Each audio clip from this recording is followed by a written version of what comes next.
くて黒い飲み物なんだ小さくキラリときめいて Tema yang kita ketahui yaitu kontribusi Pancasila terhadap pengembangan ilmu di bidang biologi.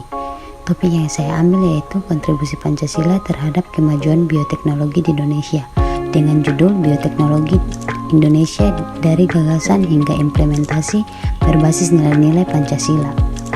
Bioteknologi merupakan bidang ilmu yang berperan krusial dalam pembangunan nasional. Kemajuan bioteknologi di Indonesia tidak terlepas dari nilai-nilai luhur yang terkandung dalam Pancasila. Makalah ini akan menyajikan kontribusi Pancasila terhadap kemajuan bioteknologi di Indonesia, mulai dari tahap gagasan hingga implementasinya. Kita akan melihat bagaimana nilai-nilai ketuhanan yang Maha Esa, kemanusiaan yang adil dan beradab, persatuan Indonesia, kerakyatan yang dipimpin oleh hikmat kebijaksanaan dalam permusyawaratan perwakilan dan keadilan sosial bagi seluruh rakyat Indonesia telah membentuk arah dan dampak pengembangan bioteknologi di negara kita.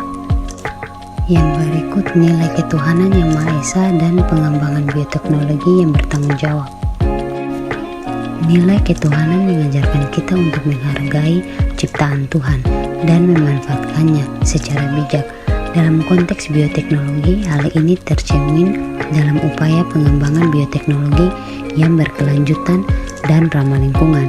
Penelitian dan pengembangan bioteknologi diarahkan untuk mencari solusi atas permasalahan yang dihadapi bangsa, seperti ketahanan pangan, kesehatan, dan lingkungan hidup, tanpa mengabaikan prinsip-prinsip kelestarian alam. Contohnya adalah pengembangan biopestisida sebagai alternatif pestisida kimia yang ramah lingkungan atau pemanfaatan mikroorganisme untuk bioremediasi pencemaran lingkungan. Yang berikut kemanusiaan yang adil dan beradab dan akses yang merata terhadap manfaat bioteknologi. Kemanusiaan menekankan pentingnya keadilan dan kesejahteraan bagi seluruh rakyat Indonesia. Kemajuan bioteknologi harusnya dinikmati oleh seluruh lapisan masyarakat, bukan hanya segelintir orang.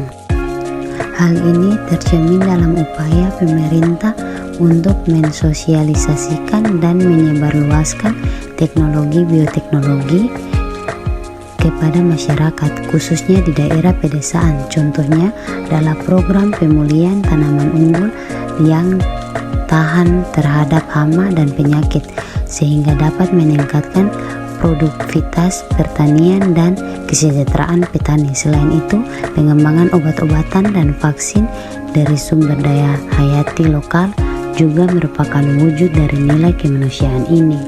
Selanjutnya, persatuan Indonesia dan kolaborasi dalam pengembangan bioteknologi. Pengembangan bioteknologi membutuhkan kolaborasi antar berbagai pihak, termasuk peneliti, pemerintah, industri, dan masyarakat. Nilai persatuan Indonesia mendorong terciptanya sinergi dan kerjasama yang kuat dalam pengembangan bioteknologi. Lembaga-lembaga penelitian, perguruan tinggi, dan industri bekerja sama untuk mengembangkan teknologi bioteknologi yang inovatif dan bermanfaat bagi bangsa. Contohnya adalah kerjasama antara LIPI atau Lembaga Ilmu Pengetahuan Indonesia dengan perguruan tinggi dan industri dalam pengembangan biofuel dari sumber daya hayati. Nah, mungkin itu yang dapat saya jelaskan. Di sini kesimpulannya, Pancasila telah menjadi landasan moral dan fisiologis dalam pengembangan bioteknologi di Indonesia.